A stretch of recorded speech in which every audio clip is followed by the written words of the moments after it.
बिजनौर में चांदपुर चुंगी के पास उस वक्त हंगामा खड़ा हो गया जब पूर्व सांसद भारतेंद्र सिंह खालिद तालिब की प्लाईवुड फैक्ट्री पर पुलिस के साथ जा पहुंचे। हंगामा खड़ा होता देख वहां लोगों की भीड़ इकट्ठा हो गई। मामला इस कदर बढ़ गया कि दोनों भाई जान देने पर आमादा हो गए। किसी ने भारतेंद्र सिंह की कार के नीचे आकर जान देने की कोशिश की तो किसी ने पुलिस से कार्बाइन छीनकर खुद को गोली मारने का प्रयास किया। मामला बिगड़ता देख पुलिस ने खालिद तालिब बंधुओं को भारतेंद्र सिंह की गाड़ी से दूर किया। लेकिन सवाल है कि आखिर ऐसा क्या हुआ कि दोनों भाई जान देने पर आमादा हो गए। पूरी खबर आपको बताएंगे तफसील के साथ, लेकिन उससे पहले आपसे गुजारिश है कि अगर आपने अभी तक भी हमारे YouTube channel Bijnor breaking news को सब्सक्राइब नहीं किया है तो प्लीज सब्सक्राइब कर लीजिए ताकि आपको बिजनौर जिले की हर खबर सटीक जानकारी के साथ मिलती रहे। दरअसल बिजनौर में खालिद तालिब बंधुओं और पूर्व सांसद भारतेंद्र सिंह के बीच की अदावत ज्यादा पुरानी नहीं है। ये मामला 7 जुलाई 2025 से शुरू हुआ था जब बीजेपी के युवा जिला अध्यक्ष रॉबिन चौधरी का खालिद और उसके बेटे से विवाद हो गया था। इस मामले को संज्ञान में लेते हुए पूर्व सांसद भारतेंद्र सिंह ने रॉबिन चौधरी के साथ मिलकर सीएम योगी से इस मामले को लेकर शिकायत की थी, जिसके बाद प्रशासन ने एक्शन लेते हुए खालिद तालिब बंधुओं के प्रतिष्ठानों की जांच कराई थी, जिनमें से कुछ प्रतिष्ठानों पर प्रशासन की तरफ से फाइन लगाया गया था, जबकि प्रशासन ने कुछ को सील भी कर दिया था। खालिद तालिब आबिद तीनों पुत्रगण स्वर्गीय ताहिर, उनके विरुद्ध कार्रवाइयाँ स्टार्ट करी गई। 4 आरा मशीन इनके नाम थी। तालिब की वाइफ हुमा, खालिद और आबिद के नाम से उन चारों आरा मशीनों की जांच कराई गई संयुक्त टीम द्वारा और चारों आरा मशीनों को सील कर दिया गया, लॉक कर दिया गया और अभी उनका संचालन सस्पेंडेड है। इनको लगभग 2 करोड़ रुपए का असेसमेंट का नोटिस दिया गया है, जिसका जवाब ना देने की स्थिति में इनके विरुद्ध ये धनराशि वसूल करी जाएगी। इसके थोड़े दिनों बाद ही बिजनौर में करीब आधा दर्जन से ज्यादा कॉलोनियों पर प्रशासन का बुलडोजर गरजा था। इन कॉलोनियों में खालिद तालिब की कॉलोनी भी शामिल थी, जिसे प्रशासन ने ध्वस्त करते हुए मिट्टी में मिला दिया था। ये जितनी भी कॉलोनियां हैं इनके द्वारा विनियमित क्षेत्र से कोई नक्शा पास नहीं कराया गया था।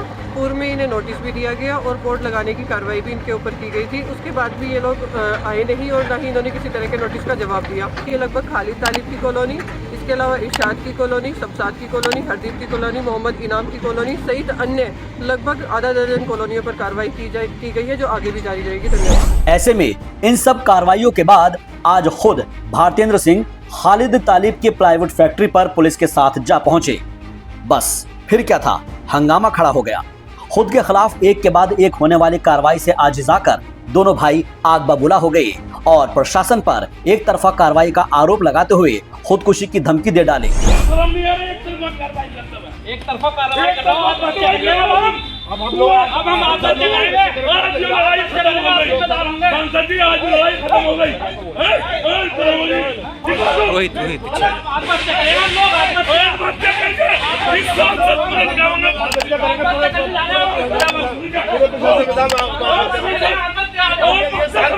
जी हमारे साथ गलत कर रहा है। तोड़ूंगा मशीन का हाल होता हुआ भी, हमारी मशीन का हाल होते हुए भी हमें जबरदस्ती दबाया जा रहा है। उन्होंने कहा साहब हमें बहाली का आदेश है हमारे पास। तो जैसे आदत होती है सबकी, मैंने ऊपर लिखा देखा तो उसमें दिसंबर की थी। मैंने कहा दिसंबर की बहाली का कोई कारण नहीं है, कोई उसका कोई महत्व नहीं है, क्योंकि सील तो फरवरी में की। ये अपने आप में बड़े शक का विषय है कि अगर बहाली का आदेश था तो मेन गेट खुला होना चाहिए। साइड के गेट से वो ले गए हमें अंदर और बहुत बड़ा हाथा है अंदर। पहले एक आरा मशीन आती है, अंदर आके फिर वहाँ से घूम के हम फिर मेन गेट की ओर आए, मगर मेन गेट से दीवार लंबी लग रही है और वहाँ पर हम जैसे ही हमने वहाँ देखा तो उसमें सील तो लगी हुई थी, मगर वो जो सील जो होती है लाल रंग का मोम का जो निशान होता है, लाख का जो होता है, वो नहीं था। किसी ने भारतेंद्र सिंह की कार के नीचे आकर जान देने की कोशिश की तो किसी ने पुलिस से कार्बाइन छीनकर खुद को गोली मारने का प्रयास किया।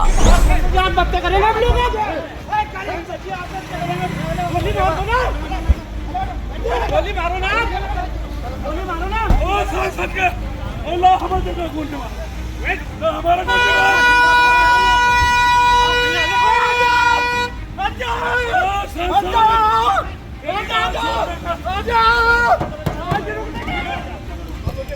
जिससे स्थिति तनावपूर्ण हो गई।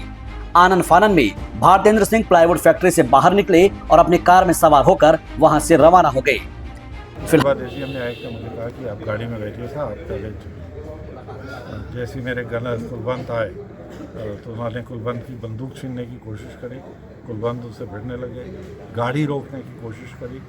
खैर अपने साथ जो लोग थे उन्होंने रास्ता साफ करा और एसडीएम न्यायिक बार बार मुझे कह रहे थे कि आप चलिए चलो, तो मैं वहाँ से निकल गया। बाद में जब मैंने बात करी तुषार से वहाँ से आने के बाद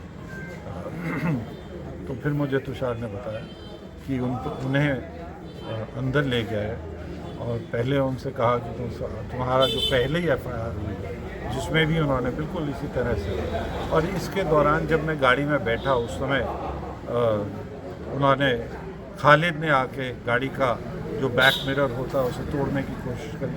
गंदी गालियाँ तो वो अंदर से ही दे रहे थे और बदतमीजी कर रहे थे, धमकियाँ दे रहे थे, हम तुझे जान से मार देंगे, तुझे निकलने नहीं देंगे, खिड़की खोलने की कोशिश कर रहे थे, गाड़ी को नहीं चलने दे रहे थे और फिर वो शीशा तोड़ने की उन्होंने कोशिश करी।